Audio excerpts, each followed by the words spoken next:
پھر ذرا میرے سوالات کے جواب دیتے جائیے۔ آپ اس نوکر کے متعلق کیا کہیں گے جو آقا کی مقرر کی ہوئی ڈیوٹی پر جانے کے بجائے ہر وقت بس اس کے سامنے ہاتھ باندھے کھڑا رہے اور لاکھوں مرتبہ اس کا نام جپتا چلا جائے؟ آقا اس سے کہتا ہے کہ جا کر فلاں فلاں آدمیوں کے حق ادا کر، مگر یہ جاتا نہیں، بلکہ وہیں کھڑے کھڑے آقا کو جھک جھک کر 10 سلام کرتا ہے اور پھر ہاتھ باندھ کر کھڑا ہو جاتا ہے۔ آقا اسے حکم دیتا ہے کہ جا اور فلاں فلاں خرابیوں کو مٹا دے، مگر یہ 1 انچ وہاں سے نہیں ہٹتا اور سجدے پر سجدے کیے چلا جاتا ہے۔ آقا حکم دیتا ہے کہ چور کا ہاتھ کاٹ دے، یہ حکم سن کر بس وہیں کھڑے کھڑے نہایت خوش الہانی کے ساتھ چور کا ہاتھ کاٹ دے، چور کا ہاتھ کاٹ دے 20 مرتبہ پڑھتا رہتا ہے، مگر ایک دفعہ بھی اس نظام حکومت کے قیام کی کوشش نہیں کرتا جس میں چور کا ہاتھ کاٹا جا سکے۔ کیا آپ کہہ سکتے ہیں کہ یہ شخص حقیقت میں آقا کی بندگی کر رہا ہے؟ اگر آپ کا کوئی ملازم یہ رویہ اختیار کرے تو میں نہیں جانتا ہوں کہ آپ اسے کیا کہیں گے، مگر حیرت ہے آپ پر کہ خدا کا جو نوکر ایسا کرتا ہے آپ اسے بڑا عبادت گزار کہتے ہیں۔ یہ ظالم صبح سے شام تک خدا جانے کتنی مرتبہ قرآن شریف میں خدا کے احکام پڑھتا ہے، مگر ان احکام کو بجا لانے کے لیے اپنی جگہ سے جنبش تک نہیں کرتا، بلکہ نفل پر نفل پڑھے جاتا ہے، 1000 دانہ تسبیح پر خدا کا نام جپتا ہے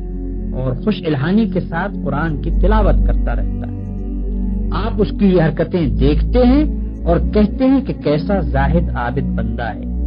یہ غلط فہمی صرف اس وجہ سے ہے کہ آپ عبادت کا صحیح مطلب نہیں جانتے۔ ایک اور نوکر ہے جو رات دن ڈیوٹی تو غیروں کی انجام دیتا ہے، احکام غیروں کے سنتا اور مانتا ہے، قانون پر غیروں کے عمل کرتا ہے اور اپنے اصلی آقا کے فرمان کی ہر وقت خلاف ورزی کیا کرتا ہے، مگر سلامی کے وقت آقا کے سامنے حاضر ہو جاتا ہے اور زبان سے آقا ہی کا نام جپتا رہتا ہے۔ اگر آپ میں سے کسی شخص کا نوکر یہ طریقہ اختیار کرے تو آپ کیا کریں گے؟ کیا آپ اس کی سلامی کو اس کے منہ پر نہ مار دیں گے؟ جب وہ زبان سے آپ کو آقا اور مالک کہے گا تو کیا آپ فوراً یہ جواب نہ دیں گے کہ تو پرلے درجے کا جھوٹا اور بے ایمان ہے، تنخواہ مجھ سے لیتا ہے اور نوکری دوسروں کی کرتا ہے، زبان سے مجھے آقا کہتا ہے اور حقیقت میں میرے سوا ہر ایک کی خدمت کرتا پھرتا ہے؟ یہ تو ایک معمولی عقل کی بات ہے جسے آپ میں سے ہر شخص سمجھ سکتا ہے، مگر کیسی حیرت کی بات ہے کہ جو لوگ رات دن خدا کے قانون کو توڑتے ہیں،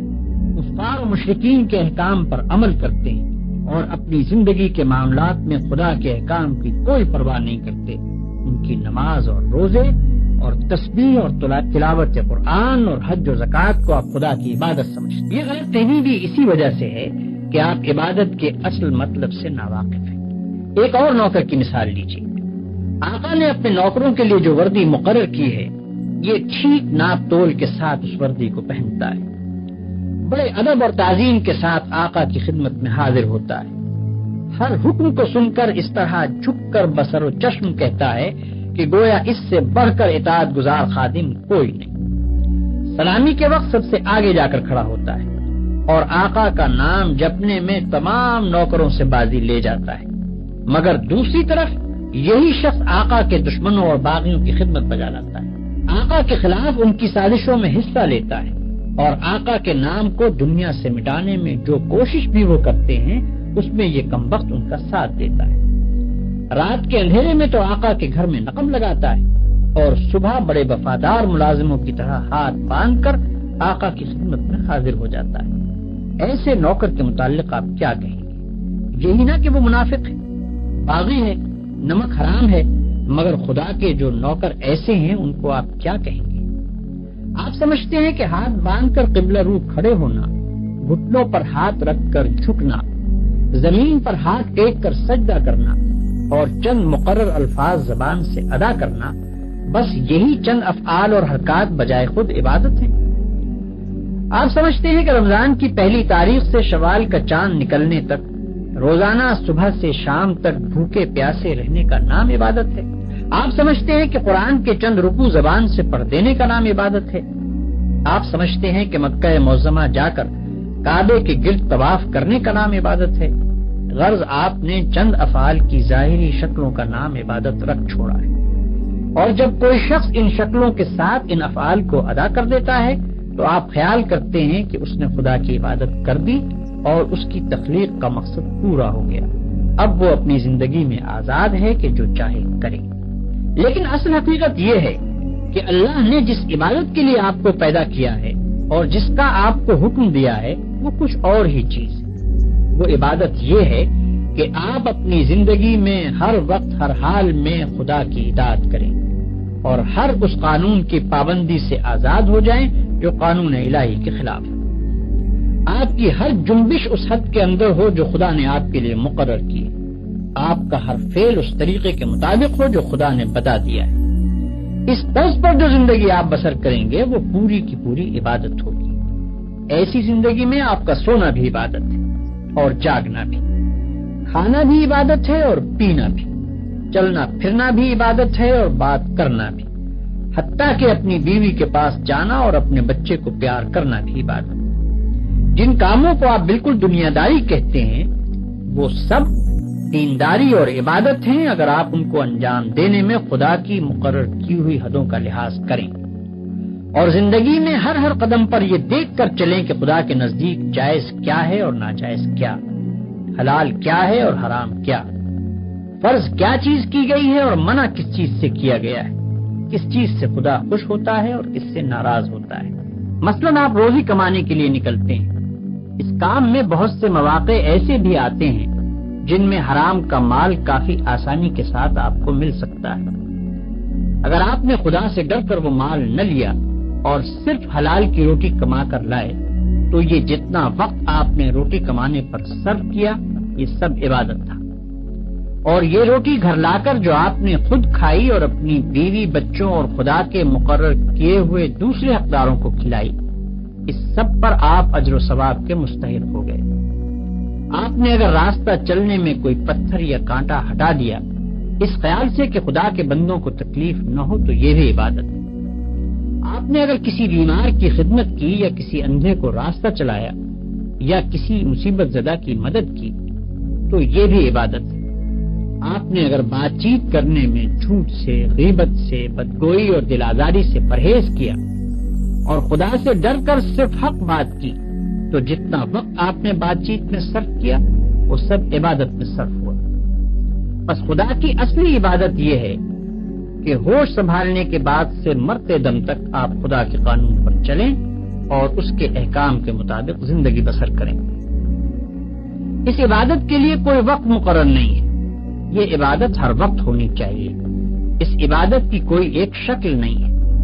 ہر کام اور ہر شکل میں اسی کی عبادت ہونی چاہیے۔ جب آپ یہ نہیں کہہ سکتے کہ میں فلاں وقت خدا کا بندہ ہوں اور فلاں وقت اس کا بندہ نہیں ہوں تو آپ یہ بھی نہیں کہہ سکتے کہ فلاں وقت خدا کی بندگی و عبادت کے لیے ہے اور فلاں وقت اس کی بندگی و عبادت کے لیے نہیں ہے۔ بھائیوں، آپ کو عبادت کا مطلب معلوم ہو گیا اور یہ بھی معلوم ہو گیا کہ زندگی میں ہر وقت ہر حال میں خدا کی بندگی اور اطاعت کا نام ہی عبادت ہے۔ اب آپ پوچھیں گے کہ یہ نماز، روزہ اور حج وغیرہ کیا چیزیں ہیں؟ اس کا جواب یہ ہے کہ دراصل یہ عبادتیں جو اللہ نے آپ پر فرض کی ہیں ان کا مقصد آپ کو اس بڑی عبادت کے لیے تیار کرنا ہے جو آپ کو زندگی میں ہر وقت ہر حال میں ادا کرنی چاہیے۔ نماز آپ کو دن میں 5 وقت یاد دلاتی ہے کہ تم اللہ کے بندے ہو، اسی کی بندگی تمہیں کرنی چاہیے۔ روزہ سال میں 1 مرتبہ پورے 1 مہینے تک آپ کو اسی بندگی کے لیے تیار کرتا ہے۔ زکوٰۃ آپ کو بار بار توجہ دلاتی ہے کہ یہ مال جو تم نے کمایا ہے یہ خدا کا عطیہ ہے، اس کو صرف اپنے نفس کی خواہشات پر صرف نہ کر دو بلکہ اپنے مالک کا حق ادا کرو۔ حج دل پر خدا کی محبت اور بزرگی کا ایسا نقش بٹھاتا ہے کہ اگر 1 مرتبہ وہ بیٹھ جائے تو تمام عمر اس کا اثر دل سے دور نہیں ہو سکتا۔ ان سب عبادتوں کو ادا کرنے کے بعد اگر آپ اس قابل ہو گئے کہ آپ کی ساری زندگی خدا کی عبادت بن جائے تو بلا شبہ آپ کی نماز نماز ہے اور روزہ روزہ ہے، زکوٰۃ زکوٰۃ ہے اور حج حج ہے۔ لیکن اگر یہ مقصد پورا نہ ہوا تو محض رکوع اور سجدہ کرنے اور بھوک پیاس کے ساتھ دن گزارنے اور حج کی رسمیں ادا کر دینے اور زکوٰۃ کی رقم نکال دینے سے کچھ حاصل نہیں۔ ان ظاہری طریقوں کی مثال تو ایسی ہے جیسے ایک جسم کہ اگر اس میں جان ہے اور وہ چلتا پھرتا اور کام کرتا ہے تو بلا شبہ ایک زندہ انسان ہے، لیکن اگر اس میں جان ہی نہیں تو وہ ایک مردہ لاش ہے۔ مردے کے ہاتھ، پاؤں، آنکھ، ناک سبھی کچھ ہوتے ہیں مگر اس میں جان نہیں ہوتی، اس لیے تم اسے مٹی میں دبا دیتے ہو۔ اسی طرح اگر نماز کے ارکان پورے ادا ہوں یا روزے کی شرطیں پوری ادا کر دی جائیں مگر خدا کا خوف، اس کی محبت اور اس کی وفاداری و اطاعت نہ ہو جس کے لیے نماز اور روزہ فرض کیا گیا ہے، تو وہ بھی ایک بے جان چیز ہوگی۔